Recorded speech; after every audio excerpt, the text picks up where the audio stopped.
There's nothing to do. So I wanted to read something. Do you want to do that now? I like this thing. Usually when I have a lot of time to fill, I revert back to a scripture.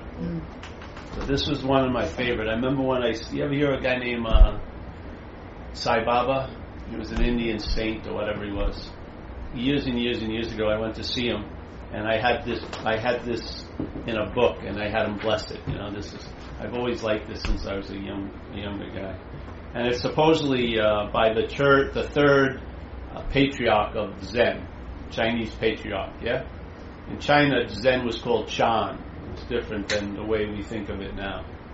So this guy is hard to say because it's Sin Ming, I suppose his name was. But what it is, it's faith mind.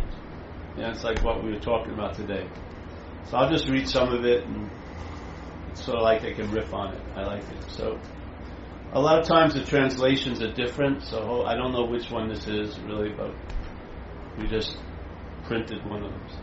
So it says, the great way is not difficult for those who have no preferences. We could stop right there. Yeah. That's it. So the great way is not difficult for those who have no preferences. So what would the response, if you heard it in one way, it would be, I got to get rid of my preferences, yeah? I got to do something about these preferences that are mine. But we're trying to undermine that whole approach by going to the preferences aren't yours. So in a way, that's how you can live with preferences, but in a sense live as if you're rid of them, yeah? Because there's not an ownership of them. It's different than trying to, because I used to hear this stuff from a point of self-centeredness, so everything I would hear sounded like there's something I had to do, yeah? So I'd hear this, so it's my preferences that are stopping me from being able to live the great way, yeah? So again, all the emphasis is on me. And then it just logically assumes that, well, if I got rid of all my preferences, then I'd be living the great way. Well, good luck. Yeah? Because you could say that's a preference, that you want to live the great way. So you want to get rid of all the preferences, but you have a preference about that. You can't get out of it. Yeah? It's like once you're here, it's like you're on flypaper. Every place you step is on flypaper. You're not going to get out cleanly. So what we're saying is, who is it that has the preferences? If it's not you, and therefore if it's not you, the preference that you seem to have won't have such meaning. You won't hold them in such high regard. You won't be attached to them. There won't be a clinging to them, yes? The preferences will be preferences, not like my preferences. They're totally different. Yeah? So this is sort of like going like the back door in a way, and just seeing that who is it that has the preferences that seems to keep them from living the great way. Well, what would happen if they weren't your preferences? You may hold the idea that a preference has no ability to keep you from living the great way, and therefore you're not kept from living the great way. Yeah? So the great way is not difficult for those who have no preferences. When love and hate are both absent, everything becomes clear and undisguised. So this is a great treatise on duality. Yeah? Duality is like the movement of conditional mind. There isn't just yes without a no. Yeah? There isn't high without a low. There isn't night without a day. There isn't either without an or. It's always complementary yet antagonistic at times, yes? But they both arise in the conditional mind. Okay? You can't get one without the other. Yeah? In other words, you're not going to have only positive thoughts, what you call positive thoughts, because there'll be some thoughts you'll call negative. Yeah? Because that's just how the mind works. So he's saying here, when love and hate are both absent, and I don't think he's talking specifically about love and hate. He's using that as an example of the whole system of dualistic thought. Yeah, when that system of dualistic thought, let's say, weakens, everything becomes clear and undisguised. Yeah.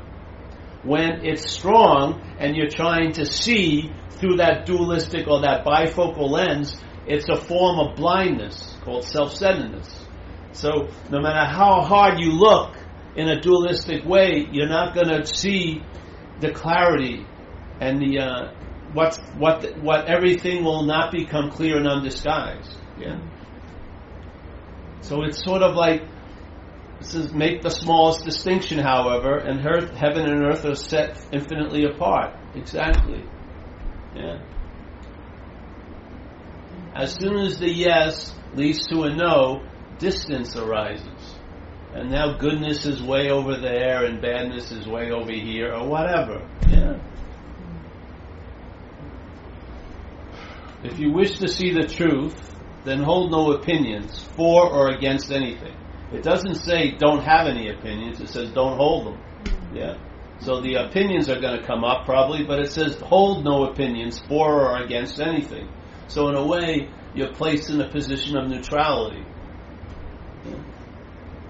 You're placed in a position of neutrality. It doesn't say you work really hard and get to a position of neutrality. You're placed in a position of neutrality. You entertain certain possibilities, and the result of entertaining those possibilities is you may find yourself brought or dropped into a position of neutrality.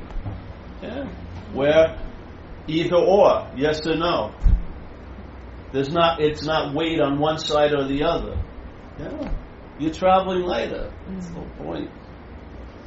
If you wish to see the truth, then hold no opinions for or against anything. To set up what you like against what you dislike is the disease of the mind. Yeah. What does that happen? When you set up what you like with what you dislike, there's conflict and tension, isn't there? Agitation, yes? There's agitations between yes and no. In spirituality, there's agitations between feeling disconnected and connected. All of it promotes agitation of mind. Yeah? If you're here, you think you should be there. If you're there, you think you should be here. But in this sense, he says, if you wish to set up what you like against what you dislike is the disease of the mind. When the deep meaning of things is not understood, the mind's essential peace is disturbed to no avail. In other words, all the thinking, all the agitation isn't leading anywhere. Yeah? It's just disturbed for the sake of being disturbed.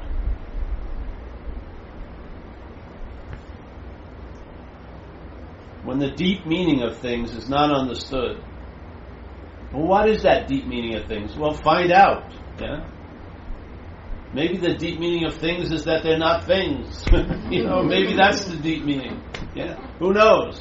But when the deep meaning of things is not understood, therefore you're taking the thing to be real, the mind's essential peace is disturbed to no avail. The way is perfect, like vast space where nothing is lacking and nothing is in excess. Indeed, it is due to our choosing to accept or reject that we do not see the true nature of things. Wait a minute, I beg to differ. I beg to differ on that. I like to argue this point for a while. Indeed, it is due to our choosing to accept or reject that we do not see the true nature of things. Live neither in the entanglements of outer things, nor in inner feelings of emptiness. Be serene in the oneness of things, and such erroneous views will disappear by themselves. That is my faith. That's not the faith. That's the faith I have in mind. That's the faith I have in mind. Be serene in the oneness of things. In other words, entertain, a possibility, and such erroneous views will disappear by themselves. And I'm here to tell you that happens. That happens. Yeah. You don't have to try to dissect and defeat the erroneous views. Just, be serene in the oneness of things. Yeah. In that serenity, the shit will drop off. Yeah. It would be an agitation to try to rip everything off, right? Or chisel it away, or try to sort of it away. That would be sought and moved by agitation. But this says, be serene in the oneness of things. Why not? Yeah? And then the erroneous views will disappear by themselves. It doesn't say they'll go away, they'll disappear. Because they're appearing. They're not here. Yeah? They're appearing, and you'll get the dualistic experience of them disappearing. Yeah? You'll see that things are based on seemingly. Everything is seemingly here. And the word seemingly means it appears to be true or false to us. Yeah? So, if I'm in a bad shape, supposedly, or seemingly that day, which is the case, I seemingly are in a bad shape, I perceive things much differently than when I'm seemingly in good shape. Yeah? So, like in recovery, we say it's false evidence appearing real. Yeah? So that would be the acronym for fear. So, alright, false evidence appearing real.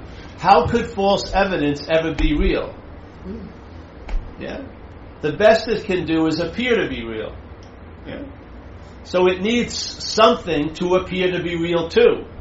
It can't be real because it's false. So it needs, the best it can do is appear to be real to you. Yeah? And it needs the you to appear to be real to. Without the you, without that sense of having preferences, the yes and no, high or low, good or bad, da-da-da, da-dee-dee, da-da-da, without that vision, yes, that false evidence will not appear real. Yeah? It plays to those preferences. It plays to this. It plays to the assumptions that we're taking to be true. And in that assumption gives the meaning to false evidence. Hey, it's real. It's real to me. Yeah? And I'm not getting off it. I know it's real to me. Yeah? But here it's saying, what was it saying? Oh yeah, I just want to stay with, be serene in the oneness of things. And such erroneous views will disappear by themselves. When you try to stop activity to achieve passivity, your very effort fills you with activity. It's just like if you're going to sign up for a 2-year course of how to get out of obsession with self, that's obsession with self. You can't escape because you're not actually in it.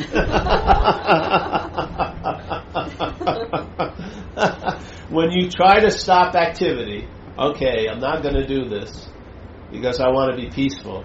To achieve passivity, your very effort fills you with activity. I lived on this big land in Australia, on this compound with a very rich guy, and he had a spiritual background.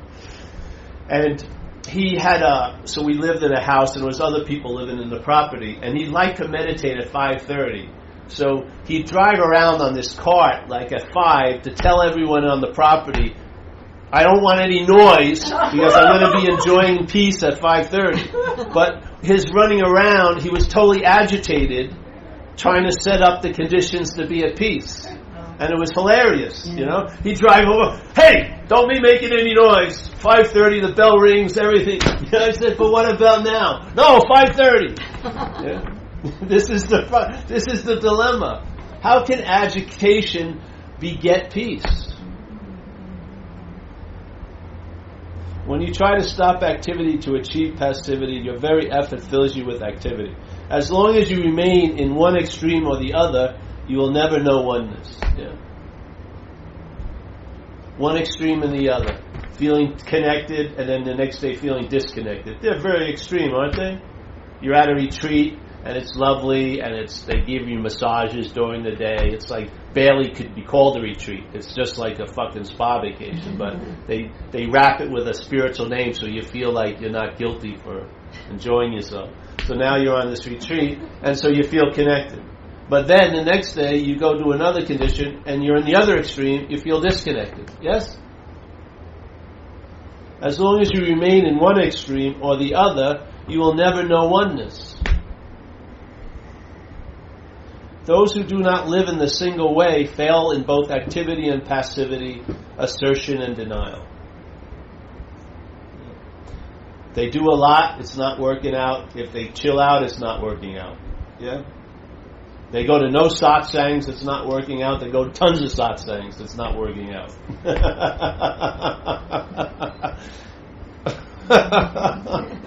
It's really fucking frustrating when you're in it.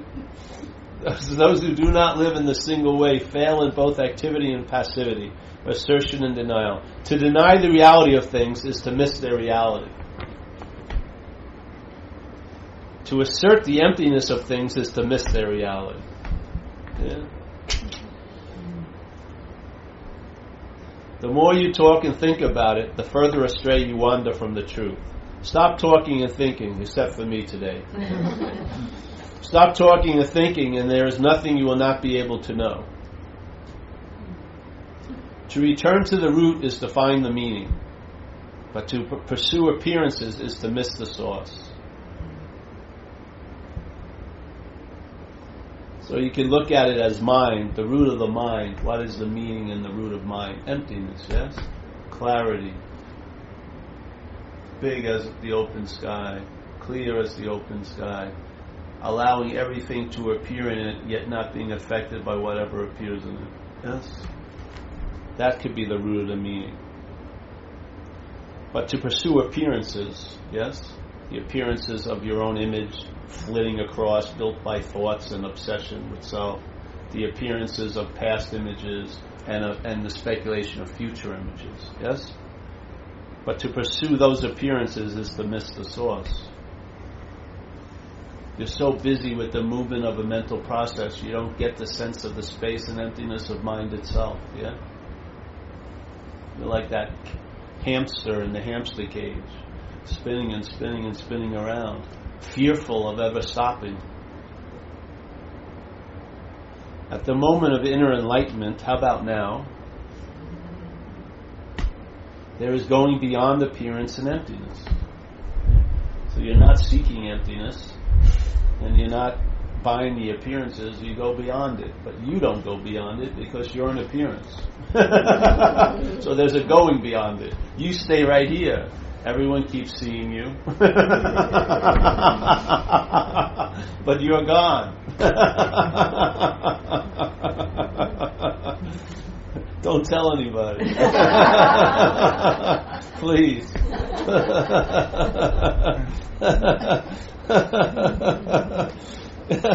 The changes that appear to occur in the empty world we call real only because of our ignorance. That's all. It's a perfect diagnosis. He's just telling us, he's giving us a diagnosis from many, many, many, many eons ago or years ago, and it fits perfectly right now. Because the disease of the mind is the disease of the mind. Yeah? The changes that appear to occur in the empty world we call real only because of our ignorance. Do not search for the truth, only cease to cherish opinions. Again, before it said about don't hold on to opinions, it doesn't say don't have any opinions. You never did. Opinions are going to arise, but he uses the word hold on and cherish in this case, yeah? So it's not saying no opinions, yeah? The opinions are going to arise. This is the conditionality of the apparatus. It prefers things. It has yes or no, close and far, yeah? But it says cherishing it. Cherish is a great word, yeah? Because in some other aspects of Buddhism they talk about the cherishing of self, yeah? So the mind cherishes what it's making up. So you may think that you would walk away from it if you had the chance, but the mind is in a loving embrace with the thing it's making. It's sort of into it, yeah. It's into it in some respects. And that's why a life, let's say, of what you would call disappointment or bottoms or like that can be very, very instructive because you get disillusioned by that enchantment you have with you. Yeah? The specialness of you wears thin. Yeah? The hope that somehow you're going to be really great starts disappearing. And you get very disillusioned about the appearances. And in that state, you're open to hear something. Yeah? You may be open, you may be ripe in a sense, if there's any need to be ripe, but your mind, like a lazy Susan, may be at that opening where the message will get right in. Yeah? Because you've been like we say in recovery, you're at a point of pitiful, incomprehensible demoralization. Now I'm not saying that's an extreme of it, but I can see different levels of that case. but there is a disillusionment in a sense. And then the mind wakes up and then entertains some other possibility. Yeah? So do not search for the truth, only cease to cherish opinions. Jesus Christ. Most of my direction was to search for the truth. Well, since I got into the business of spirituality, it was either subtly or, browbeatingly. You have to do this, you have to do that. But very rarely was it, hey man, what are your opinions about the truth? What is it that you think you need to do to be available to the truth? What's your opinions about that? Can you just possibly entertain it so now? No. You think you need to deserve it? You think you need to work hard for it? And you think you have to keep working hard for it because you really don't deserve it? Yeah? And it's going to be really difficult to convince that belief, that opinion that you really don't deserve it, to let go. So you have to keep vigilantly applying the solutions and everything like that. Is that the opinion you have? Maybe that's much better approach to look at that than to start seeking the truth. Yeah? The truth will dawn very obviously if these are given up.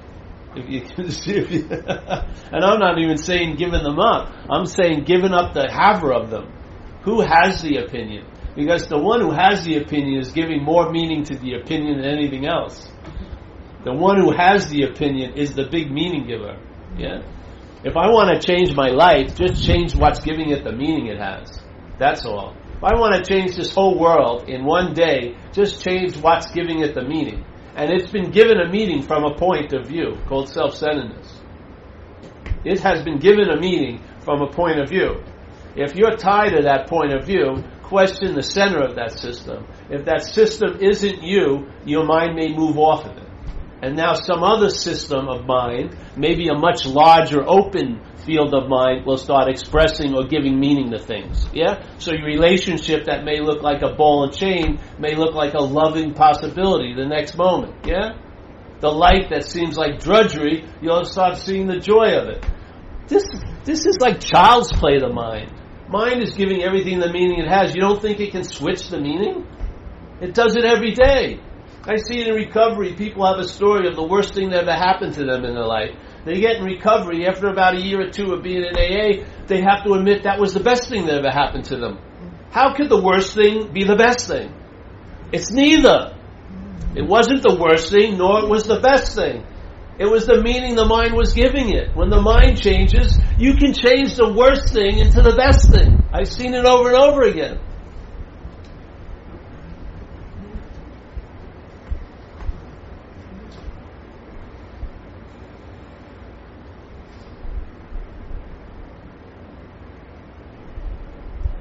Don't try. Well, whatever. So do not search for the truth. Only cease to cherish opinions. Do not remain in the dualistic state. Avoid such pursuits carefully.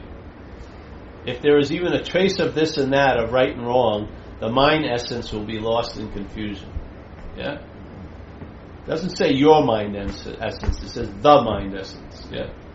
The mind essence will be lost in confusion. Although all dualities come from the one, do not be attached even to this one. When the mind exists undisturbed in the way,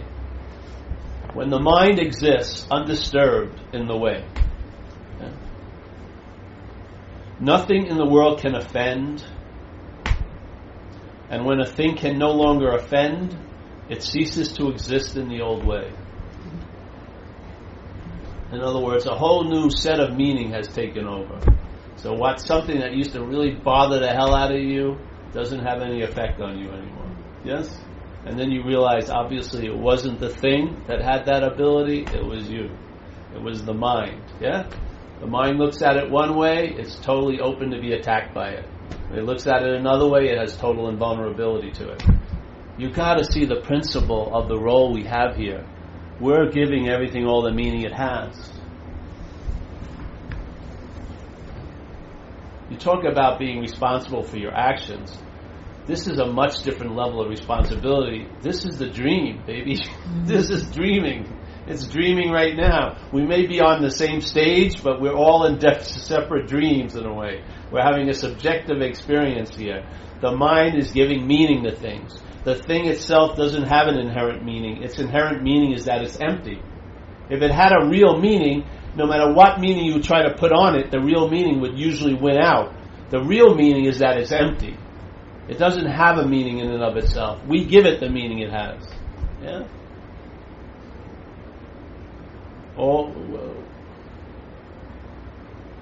When no discriminating thoughts arise, which are what? The dualistic thoughts again. Yeah? Let's say the idea of being the one who thinks them doesn't arise. Yeah? Let the thoughts arise. Yeah? But as long as the thought that it's you that's thinking them doesn't arise, you'll be in damn good shape. Yeah? So when no discriminating thoughts arise, the old mind ceases to exist. What's that old mind? Self-centeredness. The old mind, self-centeredness, ceases to exist.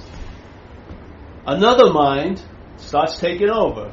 It may happen quickly or slowly, but you'll know it by its fruits. You'll recognize you're traveling lighter. Yeah? Even in spite of yourself, even in spite of all your meaning of, I got to get there all the way, all that baloney, you'll have to begrudgingly admit that you're traveling lighter. The mind is being recalibrated. The old mind won't exist because it exists as you through identification with it. Yeah? It doesn't have any existence. We breathe life into it. We breathe life into the idea of being a self. Self does not inflict us. Self has not defeated us. What defeats us is when the self is myself. When I become identified with that, yes, then in a weird way, that identification defeats me. Why? Because I forget my nature. I take myself to be a freaking thing. And even worse, a mental thing. An idea from a very strange, crazy mind. You know, Paul, you may look at, I may be crippled outside. The Paul of my mind is severely crippled. It has lesions and sores I never want anyone to see. If I was that, I'd be busy all day trying not to be that. And that's what I was really trying to do with every vehicle I ever got in. Spirituality, drugs, recovery, reading a lot, going to tons of movies, whatever it was trying to get out of that which I took myself to be. Yeah? I never realized the solution was letting it be exactly what it is, which it isn't you. I mean, it was looking like it brought such a depressing atmosphere over me because I basically said, fuck it, how am I going to get out of this? I need to have a living therapist, who could go back into my past and live with that, Paul. This was going to be a work of ages. It was going to be a everlasting and urban renewal project. And there's no way it was going to let up on that, and it finally did when it wasn't about me. That's the only way it worked in my life. I finally got the relief that all those shots of coke were trying to get. Yeah. All those retreats, all this pranaming, all that. All of it. So, when no discriminating thoughts arise, the old mind ceases to exist. When thought objects vanish, the thinking subject vanishes. As when the mind vanishes, objects vanish. Things are objects because of the subject. Yeah? Mind. The mind subject is such because of things. Objects, yes. Now the weird thing is, we're taking the object to be a subject. Aren't we? So, we're not even clear on this. We don't realize that subjects are seeing objects. We believe an object is seeing an object. Yeah? We're believing an object is seeing another object. When the only thing that can see an object is the subject. Yeah? Whatever can be perceived, which would be an object, can't perceive. So what's perceiving here isn't an object, it isn't a thing, it's no-thingness. It's awareness, mind, whatever you want to call it. Only a subject can have an object. An object can't know another object. Only subjectivity allows objectivity. Yes?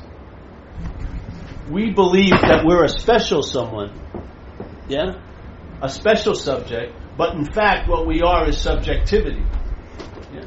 The same subjectivity looking out of everyone's head is what we are. If you look at this room, everyone's having the exact same experience. I'm looking at you. The yous are different, yes? I'm looking at you, but the same experience is coming from Paula. I'm looking at you, yeah?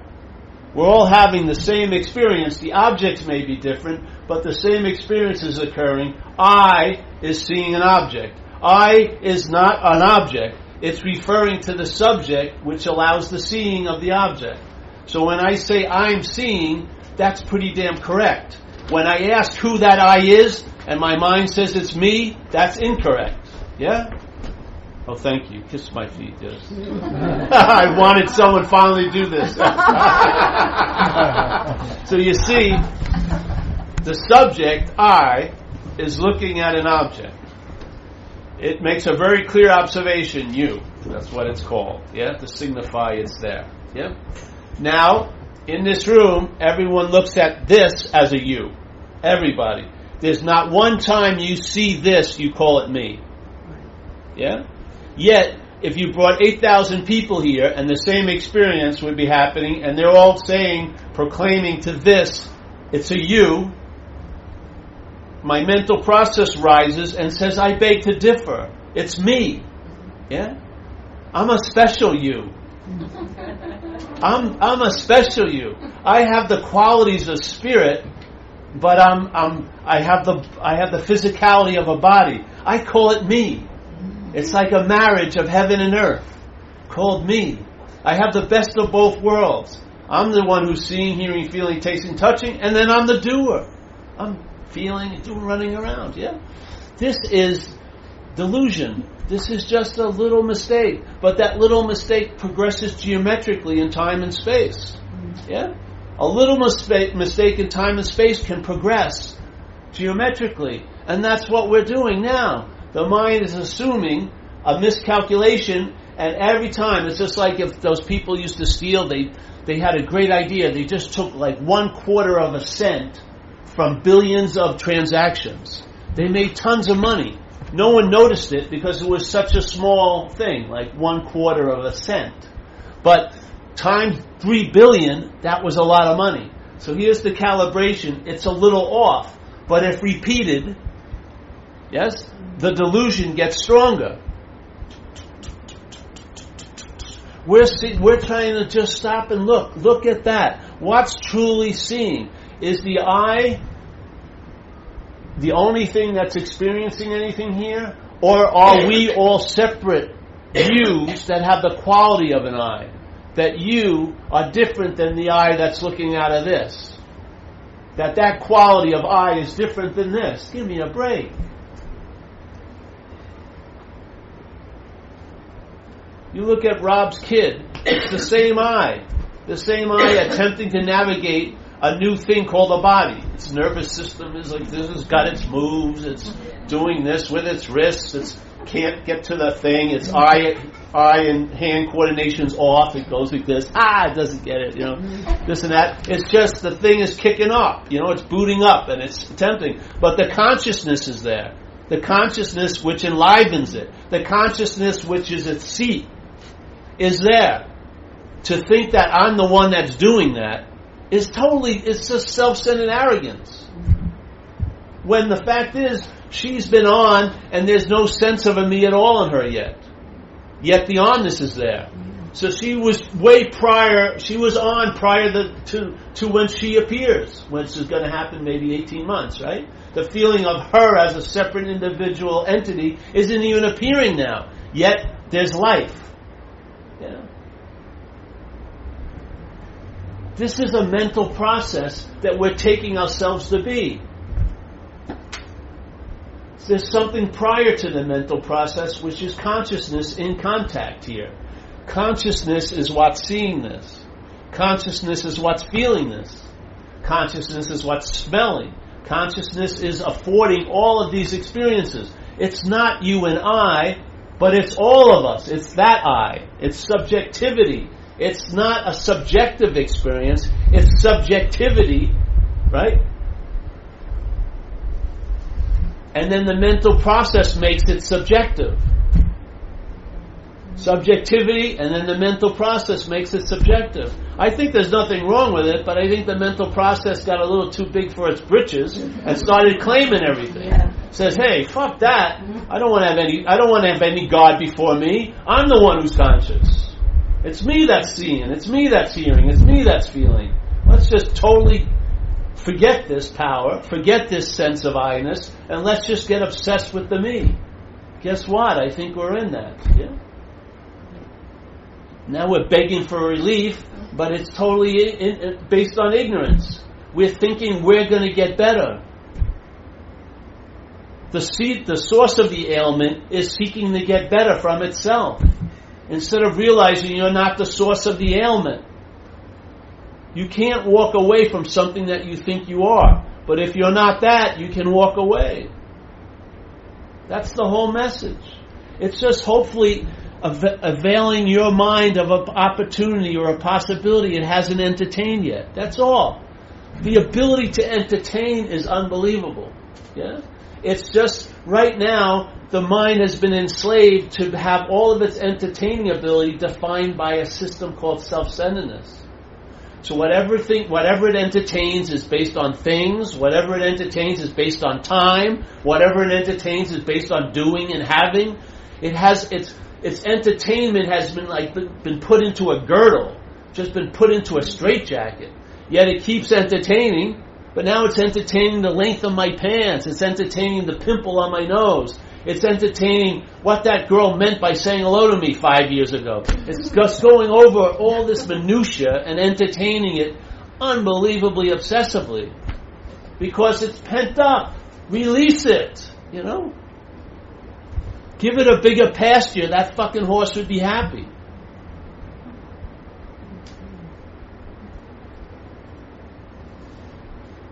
The only dilemma with this pen is it has its own fence that you never see. You're identified with the system. So when you want to leave the system, you leave as the system. And therefore you run into a statement or an axiom that people in recovery know very well: self can't get out of self. So you run into that fact and you don't like it. You don't want to admit that. You think you're going to be special, that you're going to be the exception, and I'm just going to keep doing it and I'm going to get over myself. Good luck. Instead, the easier, softer way is entertaining you're not that. If you're not that, then it may not be a big road to hoe. You know? It may be, like it says, willing to go to any lengths. It might not be much.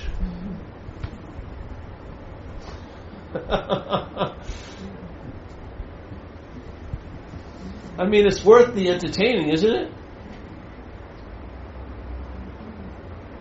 So you go and hear it from different people, and this one flavor may get through more than other flavors. That's all, yeah. But hopefully with all the messages, it's just a message, hey, like you're a lion, yeah. That's the dilemma, though. You know, you're a lion, you hear it, you're sitting there.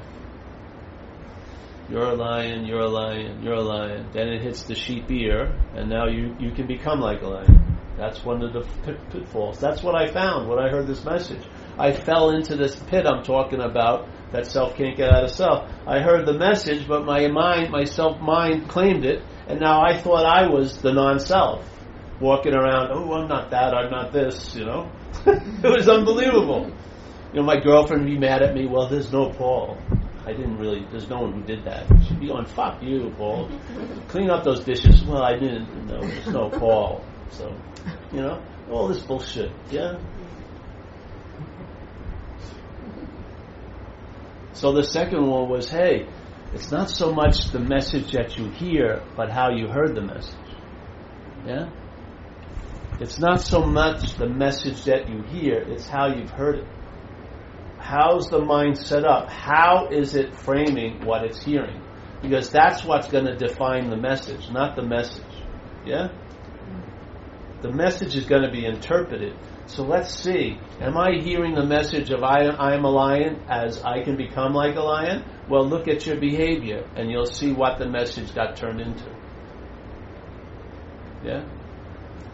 You'll see it. You'll be able to diagnose yourself clearly. And then if the correction is made, what do you do with, hey, Paul, you're a lion? Nothing. You entertain it. Yeah? You receive it, and then you see and feel it out. Yeah? There's nothing, you don't get marching orders. Actually, it sort of stops you. You have to sit, just like when they told me, hey, you're a fucking washed up junkie. And I was open enough to really seriously get that. I didn't start, I just sat there stunned when the whole house of cards collapsed. That's all. That's all you can do. And then I started to entertain what was said. And then it rang true. Yeah. And then when it rang true, what had been appearing to ring true sounded really fucking false. And this thing kept reverberating, and there was an unspoken yes about it, and I have to admit that its demonstration has just verified and galvanized that unspoken yes. Relying on this power greater than self has totally been reliable. To a point where you can really give up the ghost. You can really put it down and not look at it. You can actually stretch out and rest, really. Or in my case, it seems like a last answer. Even though I had some really good answers in life, like recovery, I was still trying to add on to it. This, I haven't added anything onto it. I just let it be exactly what it was, and which to me is nothing. But that nothing is the gift that keeps on giving. That nothing is it. Yeah. And the space is the temple. I don't need to build any conceptual ideas about it and try to box it in. The open space is the temple where I worship. Let it be exactly what it is. Yeah. And it allows me to see what I'm not when it appears. Each one of them stuck with an arthritic finger through the my, pointing at the phantom Paul. Yes, you're a loser. Yes, this. Yes, that. You could be better. Yes, all that.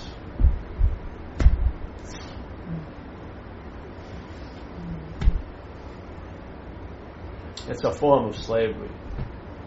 That's the nicest way of saying it. Seeking is a form of slavery. Most people have to finally admit they've been seeking, in a sense, so long, they know now they don't want to find. It's just seeking. It's like a rabid aspect of mind. The pretense was it would stop when it found something, but it's been obviously shown not to be the case. It just keeps on keeping on. Yeah, like every other addiction. My addiction to drugs never was satiated by the best drug I ever shot. It actually incited it more. Yeah? The addictive mind never gets satiated. It's just agitated, and it lives on its agitation to get more agitated, and it goes on and on and on and on. Then there's no place for you to rest. Your mind there's no clear reflection. Your mind is agitated. You can have the greatest message of all dropped in, and it will be muddied in a second. Yeah?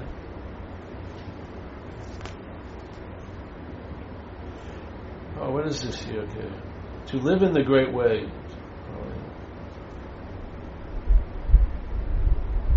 In this emptiness, the two are indistinguishable, and each contains in itself the whole world, being the reality or emptiness.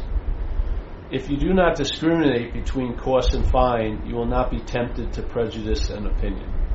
So you have a much more accepting view. of what is. Basically, the only quality it needs to be accepted is that it is. If it's a manifesting, there's an acknowledgement of it. Yeah. You can't get over the fact it's appearing. I mean, it seems to be happening. To live in the great way is neither easy nor difficult, but those with limited views are fearful and irresolute. The faster they hurry, the slower they go. And clinging, attachment cannot be limited. In other words, you can't limit, you're attached to the truth. It's more special than attachment to something else, right? You can't limit it and say this, yeah. Even to be attached to, I was just going to verify what I just said. I love that, yeah? Even to be attached to the idea of enlightenment is to go astray, yes? Just let things be in their own way. If you let things be in your own way, you'll be let be. Yeah. It's not that you're so benevolent. It's very practical, yeah. Even to be attached to the idea of enlightenment is to go astray. Just let things be in their own way. And there will be neither coming nor going. Obey the nature of things, your own nature, and you will walk freely and undisturbed. That's traveling later. When thought is in bondage, the truth is hidden. What is thought in bondage to? The self, isn't it? When thought is in bondage, the truth is hidden, for everything is murky and unclear, and the burdensome practice of judging brings annoyance and weariness. What benefit, like, what should I do, what shouldn't I do? Like this lady, very nice lady, going over with a magnifying glass what she's doing to see where it hits a point of obsessiveness. Yeah, it's just way too much fucking activity. Yeah, call off the dogs. You know what I mean? The hunt isn't that important, really. When thought is in bondage, the truth is hidden, for everything is murky and unclear, and the burdensome practice of judging brings annoyance and weariness. What benefit can be derived from distinctions and separation? The only benefit I saw was specialness, yeah? And being right. The only way you can really feel mentally unique is in separation, yeah? You have to seem to be really different than everyone else, yeah? That were the only things I saw that seemed to be valued. That was like the gold ring that was actually not that. I was on that carousel, yeah? Not willing to give up the ghost with the hopes I'd be special or arrive, yeah? Or be there when I get it. Yeah. If you wish to move in the one way, do not dislike even the world of senses and ideas. Indeed, to accept them fully is identical with true enlightenment. Hallelujah! The wise man strives to no goals, but the foolish man fetters himself. There is one Dharma or one way, not many. Distinctions arise from the clinging needs of the ignorant. To seek mind with the discriminating mind is the greatest of all mistakes. So if you're seeking mind, let's say, or like they say, to seek the Buddha with the Buddha, yeah? To seek mind with the mind. See, to seek the Buddha with the Buddha is, you're the Buddha. You don't need to be looking for the Buddha, yeah? So to seek mind with the mind is insane. You are the mind.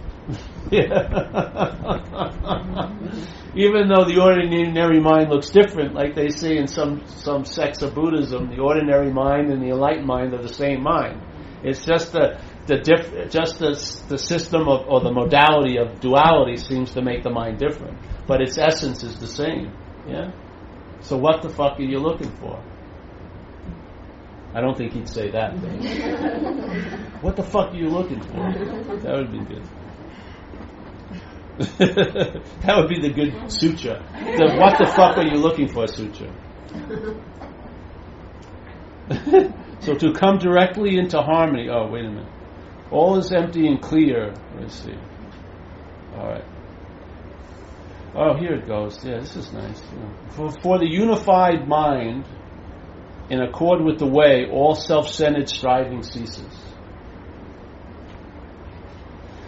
For the unified mind, in accord with the way, one of the byproducts will be from the unified mind, not activity, but one of the byproducts will be all self-centered striving will cease. Yeah, doubts and irresolutions vanish, and life in true faith is possible. With a single stroke, we are freed from bondage. Nothing clings to us, and we hold to nothing. All is empty, clear, self-illuminating, with no exertion of the mind's power. Here, thought, feeling, knowledge, and imagination are of no value. Here, I'd say right now, actually, thought, feeling, knowledge, and imagination are of no value. It's not a mythical here.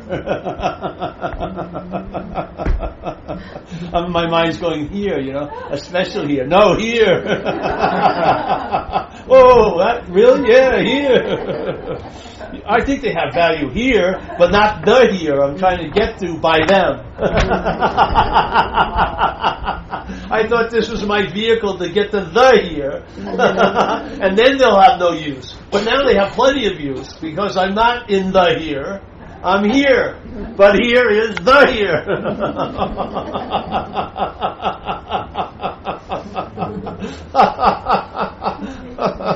Oops.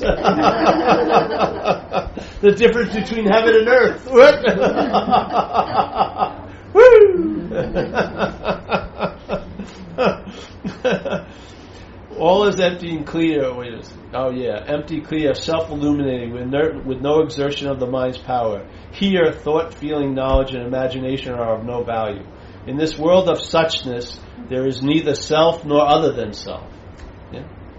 To come directly into harmony with this reality, just simply say when doubts arise, not to. This was his little instruction. Not to. Or when something arises, maybe say, is this true? Or whatever you want. You can use other little vehicles, yeah? What you want is to pause. When the mind pauses, that's its nature. You get a clear expression of its nature, which is empty, yeah? So, to come directly into harmony with this reality, just simply say when doubts arise, not to. In this not to, nothing is separate, nothing is excluded. No matter when or where, enlightenment means entering this truth. And this truth is beyond extension or diminution, making it smaller, in time or space. In it, a single thought is 10,000 years. Yeah? Emptiness here, emptiness there, but the infinite universe stands always before your eyes. Infinitely large and infinitely small, no difference, for definitions have vanished and no boundaries are seen. So too with being and non-being. Don't waste time in doubts and arguments that have nothing to do with this. One thing, all things move among and intermingle without distinction. To live in this realization is to be without anxiety about non-perfection. I think we used another statement earlier, which is to be relieved of the anxiety of imperfection. He's saying it in another way, really quite beautiful too. To live in the realization is to be without anxiety, about non-perfection. Yeah? To live in this faith is the road to non-duality. Yeah? There you go. To live in this faith, if you thought there was a road to non-duality, he's basically saying to live in this faith of mind will be the road to non-duality. Yeah? Because the non-dual is one with the trusting mind. Yeah. Words, the way is beyond language, for in it there is no yesterday, tomorrow, no today. And I'm throwing in my own little thing. Hallelujah. Because the non-dual is one with the trusting mind. Faith mind. When the mind has the ability to be convinced, when it hits a point, like in my own experience of living here, there are certain absolutes about the disease of alcoholism that I'm thoroughly convinced of. Also, I'm convinced thoroughly about the absolute of some things that were said in these statements. Yeah, in that sense of being convinced, that's faith mind, and the faith mind is that sense of being convinced. Yeah, it allows you to have immunity to the advertising. The mind will not stop creating or making. It's going to keep making advertising campaigns, yes? But you'll have an immunity to it. In other words, the siren songs will be muffled. Yeah? And you will sense that they're not about you, so you won't look back. So then you can just get on with it. And that with it is Sunday. Get on with Sunday. Get on with this day. Not like, I'm going to start getting on with it Monday. No, we're getting on with it right now. It's always that close to us, yeah? You're going to walk out of here if the job was done well with nothing. That's what you're going to be armed with, yeah? And that's what you can truly rest on, because that's not going anywhere. It's always available at all times. What you don't deem to be a thing is the real thing, in a sense. It's the only thing that can be relied on.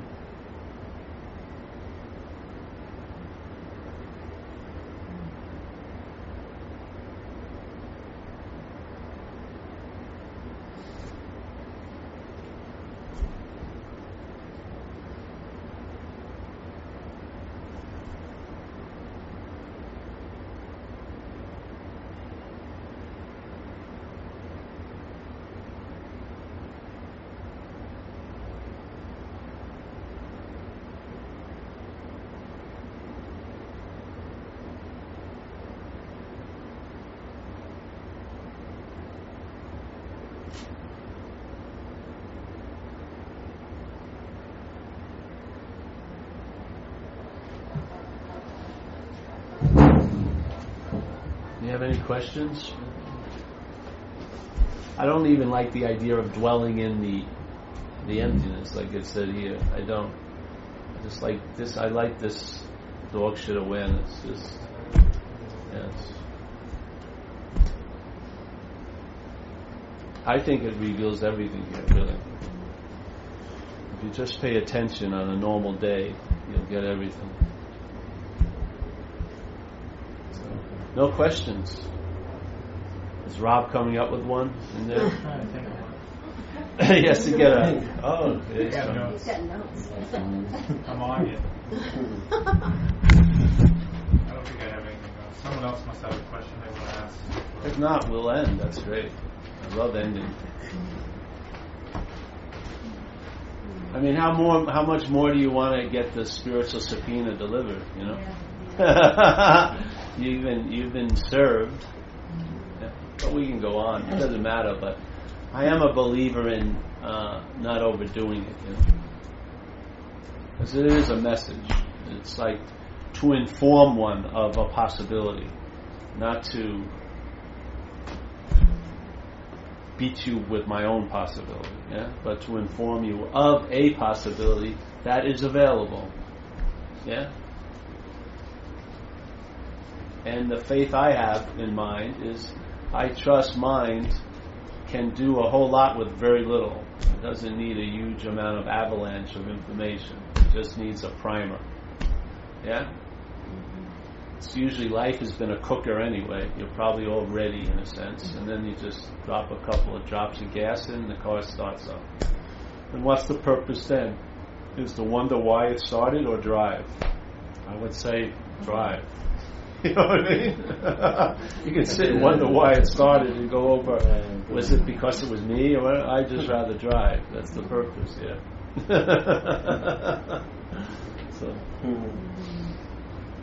Paula, are you okay back there? Yes?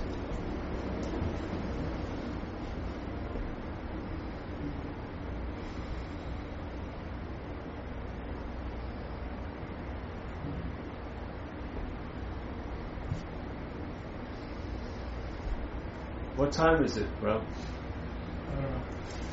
3:15. 3:15. Oh, so you have 45 minutes left. All right, let's start over again. This time I'm going to read it backwards. That's good. The way is beyond language. Take this seriously. The way is beyond language, for in it there is no yesterday, no tomorrow, no today.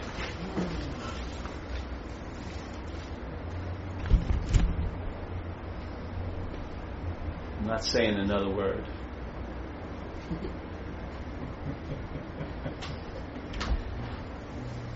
Right on the site. The teacher didn't speak as long as he was supposed to.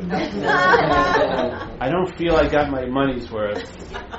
I give him 4 stars. He was sort of funny, but he cursed a lot. I give him 3 stars. Okay. I think it's better just to buy your CDs, save your money, and you'll get more talking. Less swearing. He's taller than I thought he'd be.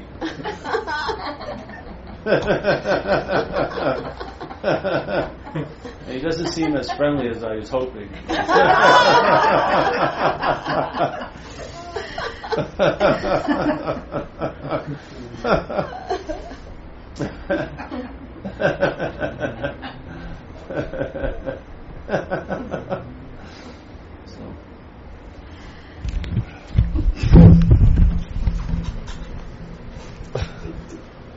Oh, I did record that little segment. I may have to edit that out.